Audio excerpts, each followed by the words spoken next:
from St. Louis Public Radio. This is Politically Speaking. Redistricting in Illinois is all but over, with the exception of those pesky lawsuits. And the state is one of the few in the country where Democrats control the process and have used their line-drawing power to make Republicans' lives miserable. And that means there's some big changes to congressional districts in the Metro East. On this edition of Politically Speaking, we talk with St. Louis Public Radio's Schmid and the Belleville News Democrats' Kelsey Landis about what redistricting means for this region and what it means for Democratic rhetoric on redistricting. Let's hit the music. This is the Politically Speaking podcast, an in-depth examination of Missouri and Illinois politics. The instant we got to Illinois, we joined the Green Party. This was 2000. So I've tried to push for those that I think are honest and really care about the future of the city. You know, this wasn't a path that I thought I would choose in 2012 when I was able to win the closest Republican victory in the nation. If it's something that will help Southern Illinois, I'll work with him on it. If there's something he's doing wrong, then you got to fight him on it. I believe very strongly in the Second Amendment. I believe less government is better, and I believe local control is better. I choose to fight for working families and for union members.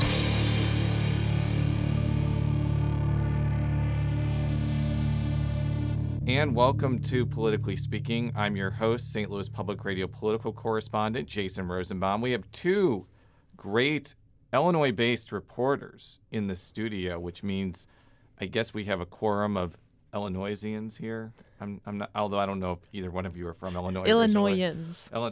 Kelsey's from Illinois. I am. And Kelsey is, by the way, say your name and title. I'm Kelsey Landis. I'm a reporter for the Belleville News Democrat, and I cover state government and affairs. The other voice you just heard is? Schmid. I am St. Louis Public Radio's Metro East reporter, and I work with Kelsey out of the same newsroom at least before the pandemic. Right now, it's kind of weird. Well, surprise, surprise. If we're having another show about Illinois, it's about redistricting because that's the only issue in Illinois that I care about, which just showcases my narrow band of interest. But in particular, we're going to be talking about redistricting and how it affects the Metro East, which is a colloquial term that a lot of St. Louis reporters used for describing the Illinois side of the St. Louis region. And, redistricting got done pretty recently for Illinois' congressional districts. We're recording this before Governor J.B. Pritzker has actually signed the map into law, but I think it's pretty much a foregone conclusion that he's going to, which we'll talk about later in the show. How did redistricting shake out for the Metro East? As usual, Democrats completely controlled the process, and they were able to draw as intentionally as they wanted to get the voters that they wanted, capture those voters in the Metro East. And as before, the Metro East is a useful tool to capture Democratic votes in the Belleville, East St. Louis areas. It's the second most populous urban area in the state outside of Chicago. And so that makes it valuable for the Democrats who controlled this process. And so they drew it to create Republican areas and Democratic areas that they could use to their political advantage. And perhaps the biggest news that I saw is that cities like East St. Louis and Granite City, which are, I think even today are pretty Democratic-leaning areas, are now part of the heavily Democratic 13th district that literally snakes from the St. Louis border to Champaign-Urbana. And how did this district come about? Because from the eye test, this looks like a ridiculous-looking district. I mean, it is a ridiculous-looking district. There's no denying that. Maybe one of the less ridiculous-looking districts out of all of the districts. Yeah, I would agree with that.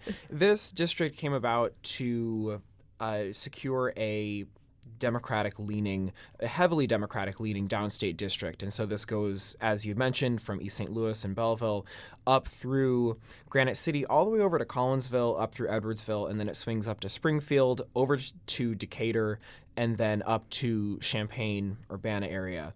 And it's a district that incorporates a lot of you could put in quote unquote population centers that are more Democratic leaning in downstate areas. The previous 13th district did have like a part of Edwardsville. I think it included the Southern Illinois University Edwardsville campus, and it had Springfield, and it kind of went up that way. But it was a bit larger, incorporated a few more rural areas. So it seems like in this map, the Democrats at the state level really just wanted to consolidate and draw a very skinny, long district that included a lot of people who tend to vote for Democrats. What are your thoughts, though, on how this district really doesn't have a lot of commonalities with each other and has put like partisan gain over like a geographic area that has some philosophical sense to it? Yeah, I think that at the eye test, I think it is true that this district doesn't seem to have a lot in common. I was speaking with Ken Moffitt over at Southern Illinois University Edwardsville about this. He's the chair of the political science department there. And let's just hear a little bit of what he says about this type of district. As a representative, one of the things you want to do is you want to try to appeal to common district interests, of which I can think of one off the top of my head for that district, and that'd be education.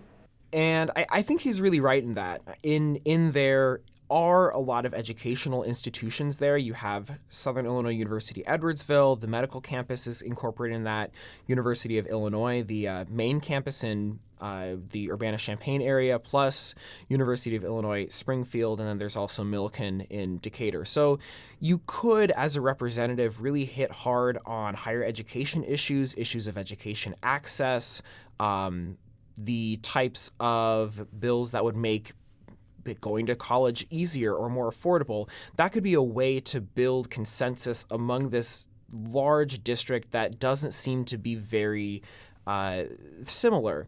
The other thing that Moffitt said to me was that these different areas just have different economic drivers. So the Metro East has vastly different economics to Springfield, which has the state government and that operating there, as opposed to Decatur and Urbana-Champaign area. So, it doesn't really matter what I think about this because I live in Missouri and I've abandoned my Illinois values probably 20 years ago. What do residents think of what's happened here? Well, let's first start out by saying that most residents don't know about this. Eric and I went to O'Fallon last week. On a beautiful day, there were people walking around, sitting outside, just rows of cars of parents waiting to pick up their kids from one of the schools and near downtown O'Fallon area.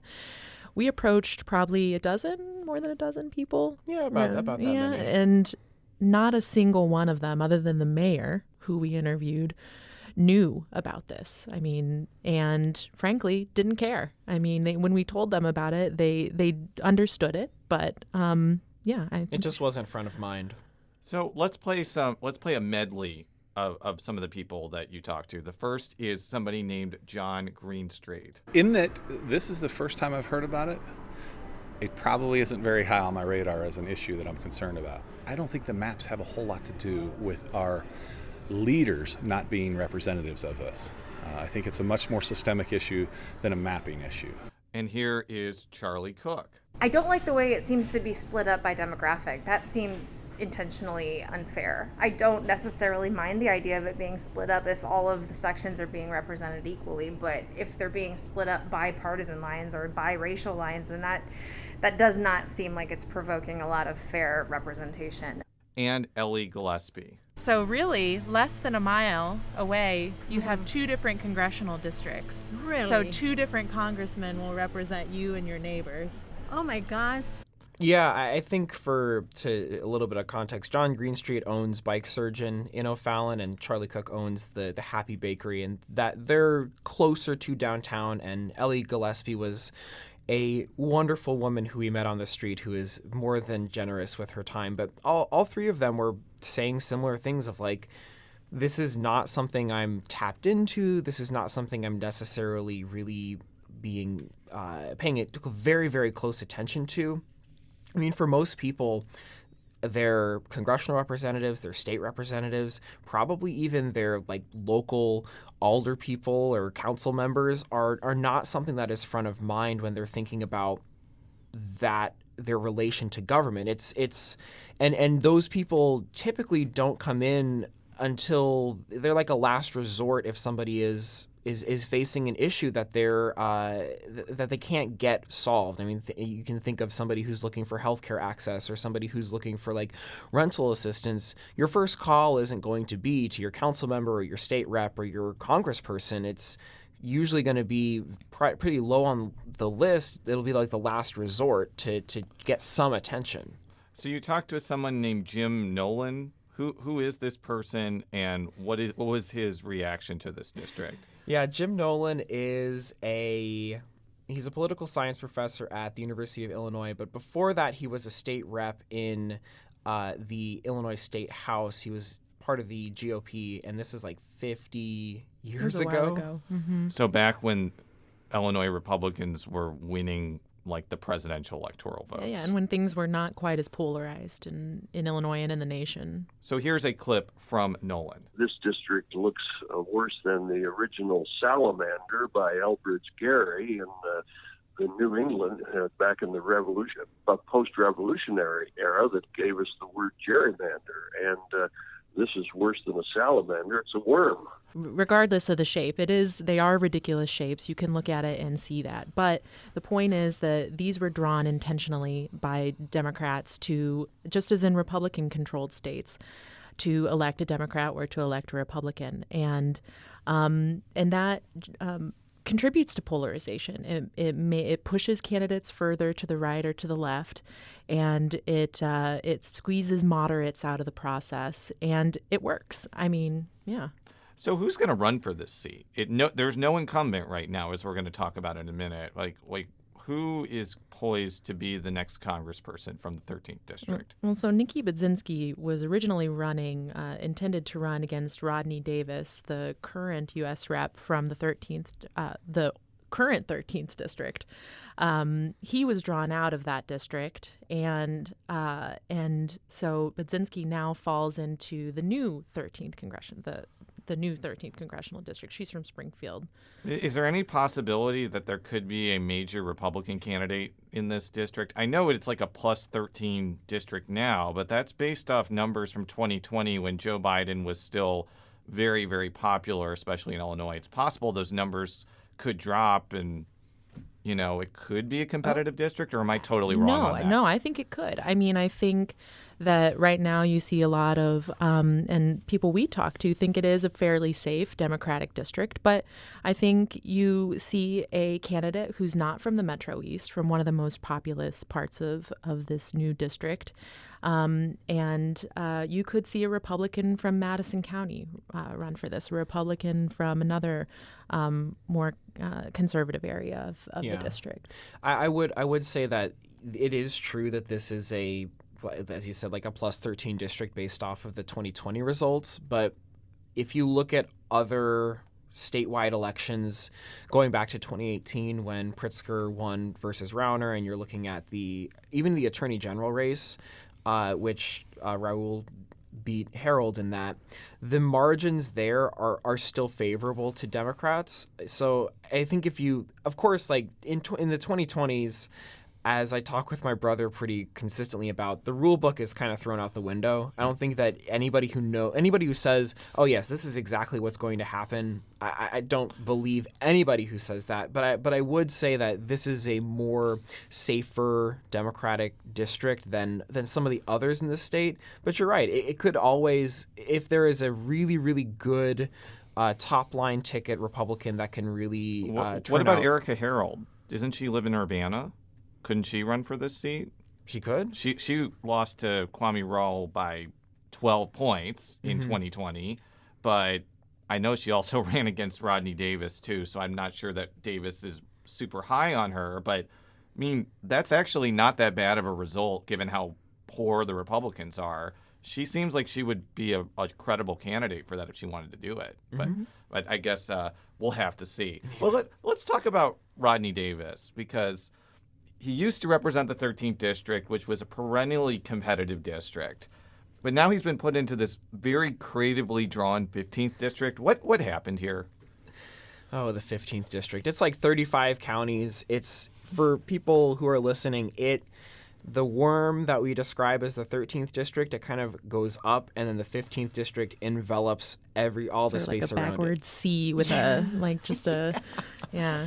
It goes all the way from eastern parts of Madison County to the Indiana border, up from there and all the way west back to the Missouri and even up to the Iowa border. It incorporates like Quincy, that Quincy-Hannibal area. Hannibal's obviously in Missouri, but that area is in the 15th.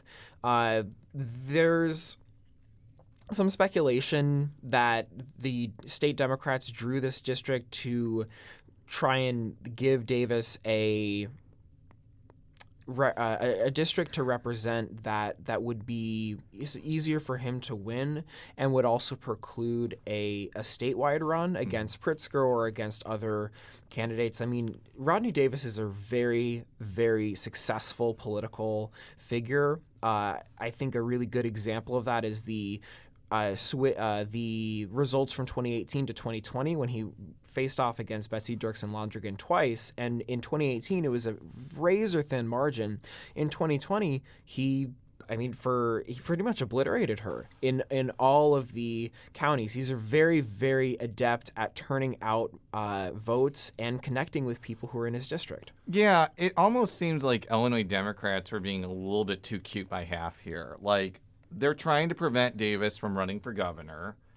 And we'll talk about it in a minute. I think that they're kind of daring Congresswoman Mary Miller to run in this district because they think that because Mary Miller is quote unquote more conservative, Republican primary voters will vote out somebody with potential statewide appeal like Davis. And for somebody like Miller, who really has no statewide political future because she's just way, way too right-wing for the state.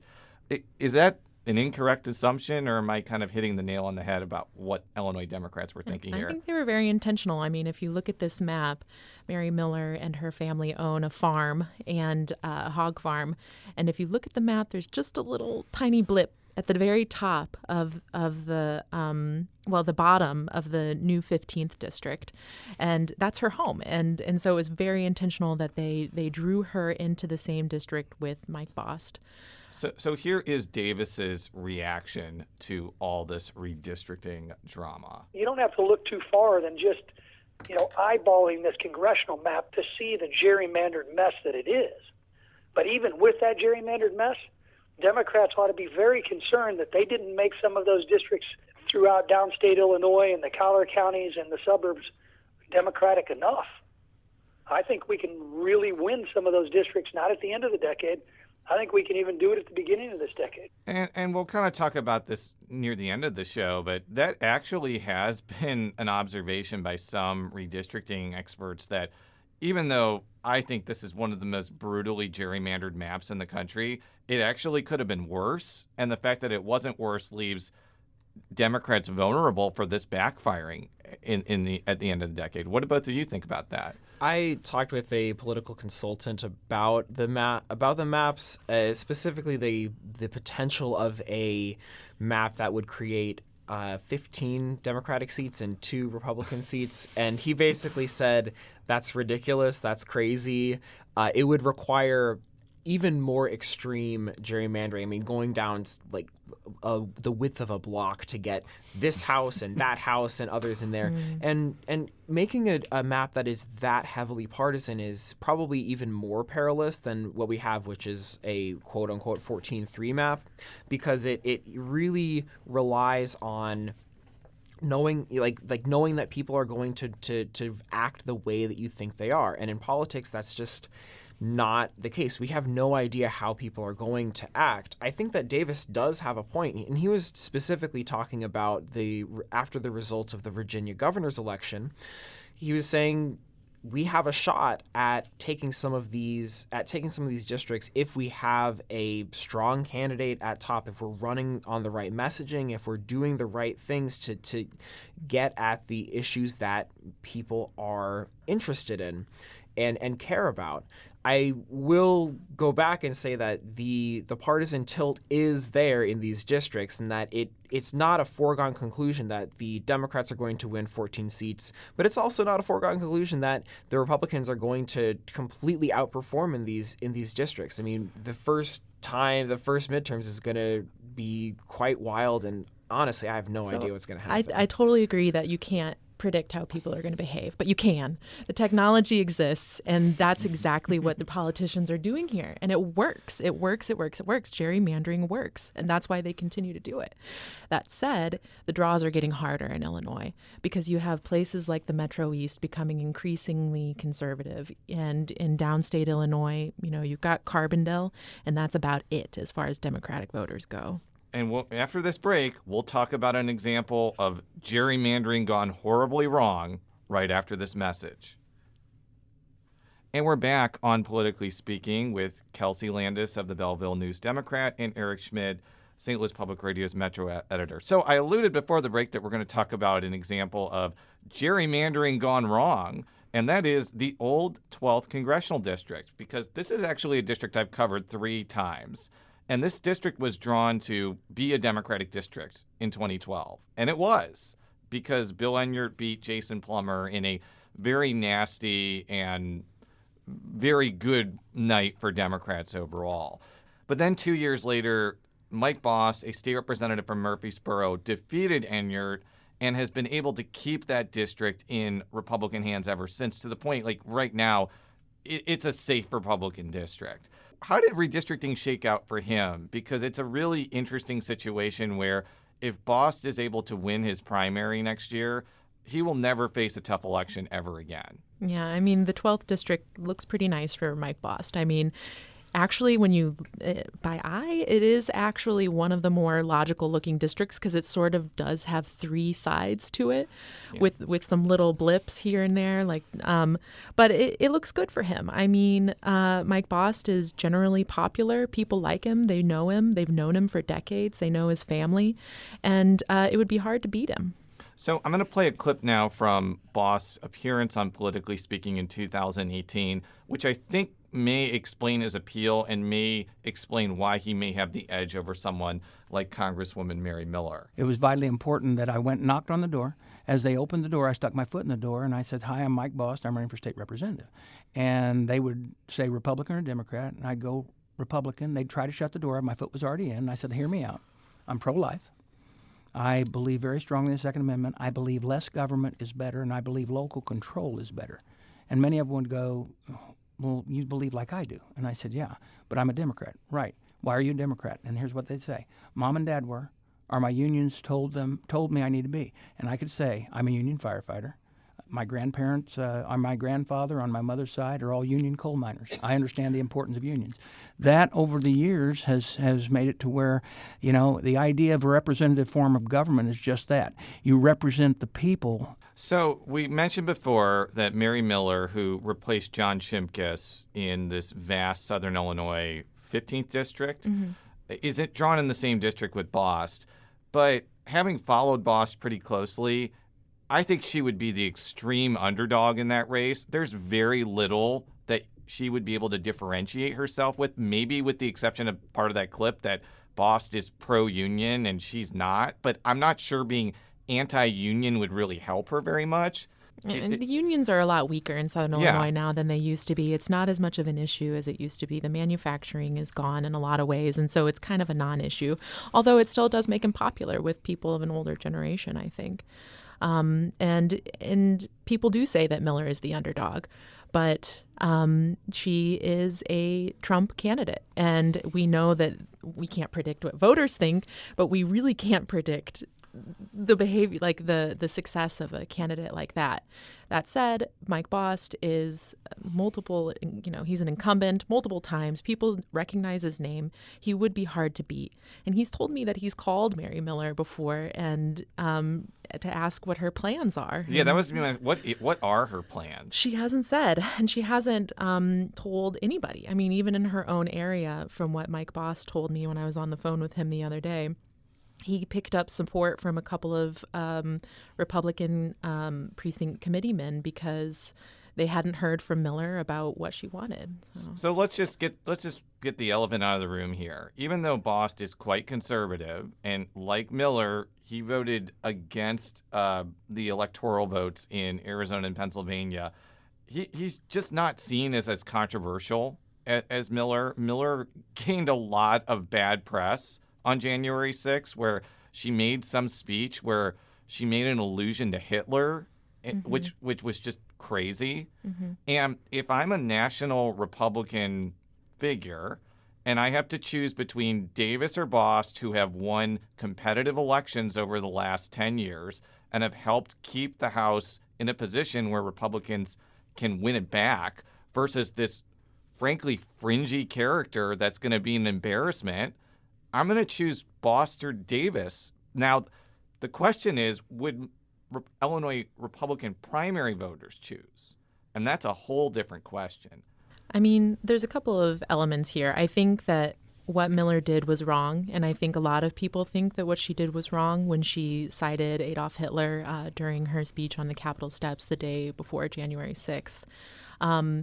And there's a lot of people who think that it was misunderstood what she said. And regardless of that, it comes down to numbers. And I really think that will be a tangible choice that people will make. They'll know that she did that, and they'll say, okay, like you said, I'm going to vote for somebody else. Or there will be a certain number of people that will say, okay, I'm going to vote for her anyway. It's just how many people.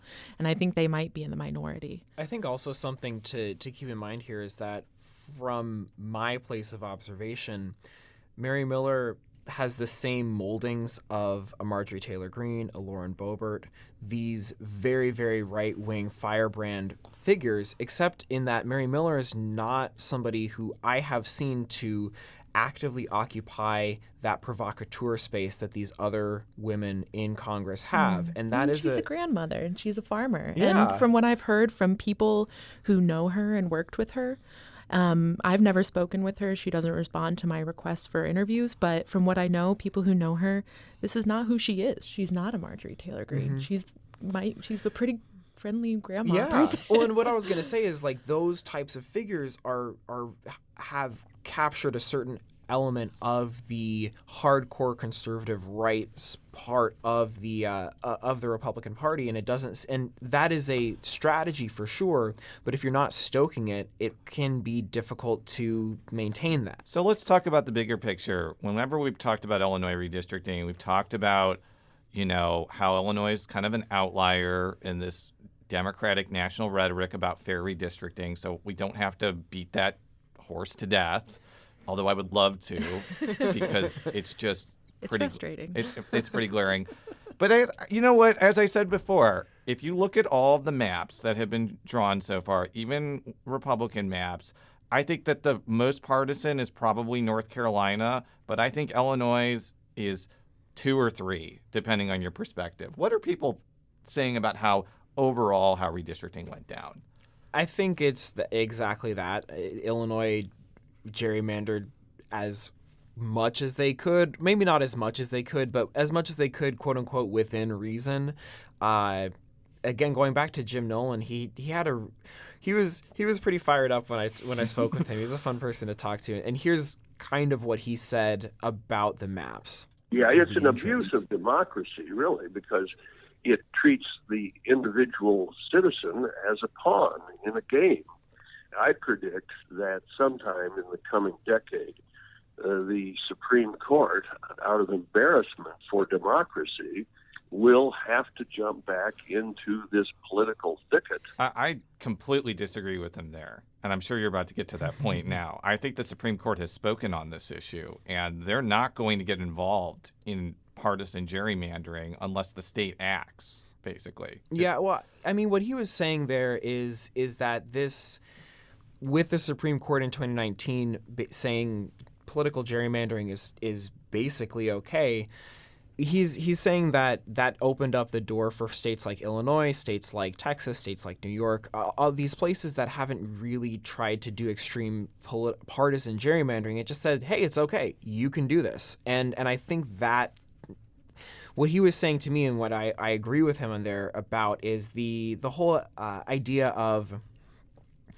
this 2019 decision changing the political calculus, because if the Supreme Court says it's okay, then we're going to go as hard as we can at political, at gerrymandering along political lines. And it might end up happening that the Supreme Court has to come back and say, wait, we might not have decided that case correctly, because we're seeing how partisan gerrymandering is just continuing to break the system. That is how I understood what he was saying to me. Right.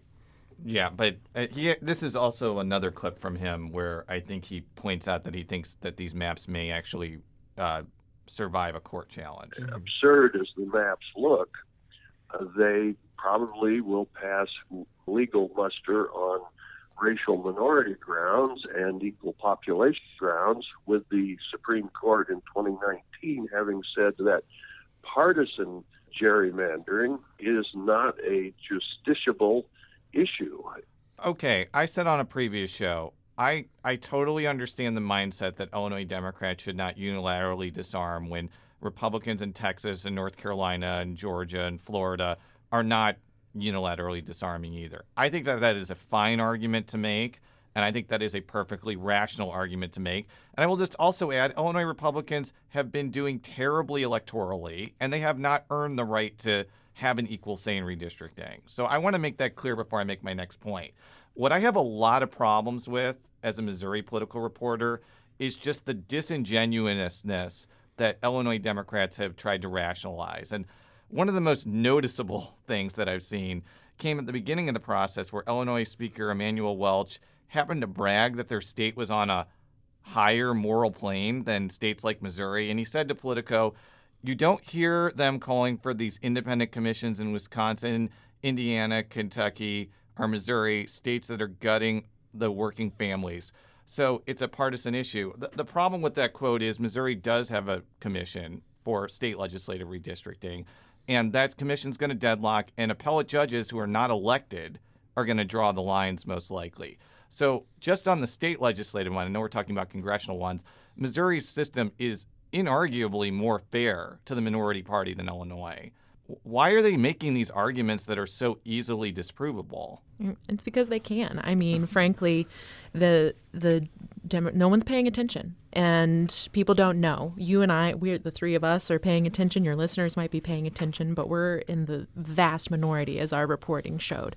And so Democrats don't really have to care. I mean, in Illinois, they can do what they want without any consequences, and they can say what they want, and people aren't aware, and they take advantage of that. So we talked in a previous show about J.B. Pritzker. I'm not going to play the clip again where he said he would veto a gerrymandered map, because you've already heard it on this show. But assuming by the time this gets posted, he signs this into law, maybe it doesn't do any damage to his electoral prospects, because I think he's favored for re-election regardless, depending on who he runs against. But has this damaged his credibility? Like, doesn't words on a campaign trail matter anymore? Or is it because this issue, as you guys have mentioned, is not something that reaches the popular masses? Can people just say whatever they want during the campaign and then just not follow through on it if it doesn't matter? Well, like, to a certain extent, yes. I think if Pritzker was coming in and made all these promises and didn't fulfill anything, then it would be a problem. I think it's a political calculation on his part to decide this is not the hill that I want to die on. And if and when these maps, I mean, on the legislative side with these maps that have been signed into law, of course, there are still challenges in the court working themselves out. But this gives Pritzker a supermajority, a lock for the supermajority in both chambers of the state legislature, and that gives him an opportunity to do the things that he wants to do. In the past years, let me back up. Since he has been governor, he has fulfilled many of the major campaign promises he made when he ran in 2018. He pushed through a huge capital improvement plan, infrastructure for a lot of different parts of the state. We've already seen like the I-255 in the Metro East get completely resurfaced in St. Clair County, and that was because of that bill. They pushed through a massive energy legislation this past year that would I think it puts Illinois on a path to reach to zero out carbon emissions from energy plants by 2045, with the overall goal of being carbon neutral by 2050. And of course, they legalized recreational cannabis in 2019. There are many of the promises or ideas that he had that have fulfilled, and that is a little bit more than saying, I'm going to veto these maps. When we were talking with Charlie Cook, she was saying, you know, I like the way that Illinois is moving. I like the direction that many of the changes that have been made. I don't think that that's because of my state reps or my Congress people, but from the executive branch. A final thought for me is that Missouri Democrats are basically in the same place as Illinois Republicans, where they're staring down the barrel of a very unfavorable redistricting situation, and they're begging for fairness, even though fairness is likely not going to come.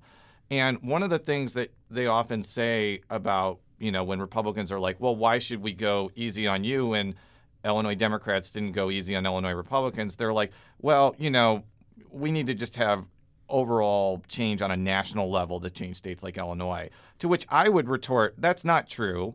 The Illinois General Assembly could easily pass a constitutional amendment to voters and have a different system. They're not going to do that because they don't want to give up their power to redistrict. So nothing's going to change here. Am I wrong? No, not unless people become more aware of it. And like Eric said, I think people are pretty complacent. They're pretty happy with what Pritzker has done for them. And so even if they are aware of it, they might say, oh, well, I'll just let this one go. He's done all these other nice things for me. And they are, you know, he is a successful governor. And until there's some critical mass that people care about this, and I do see the point of like kind of a national critical mass could push the Illinois legislature to do something about it. But no, I don't see it changing. Kelsey, Eric, it was a pleasure talking with you in studio. For all of our stories, STLPR.org.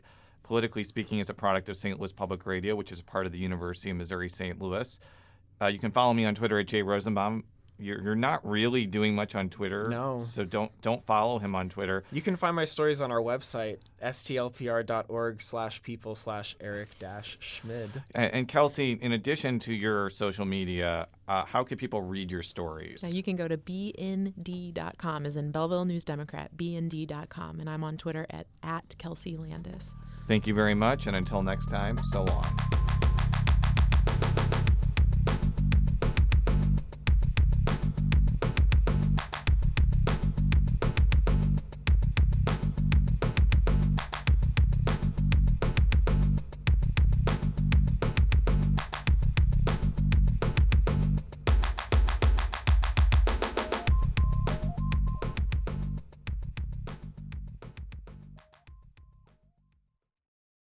From St. Louis Public Radio. This is Politically Speaking.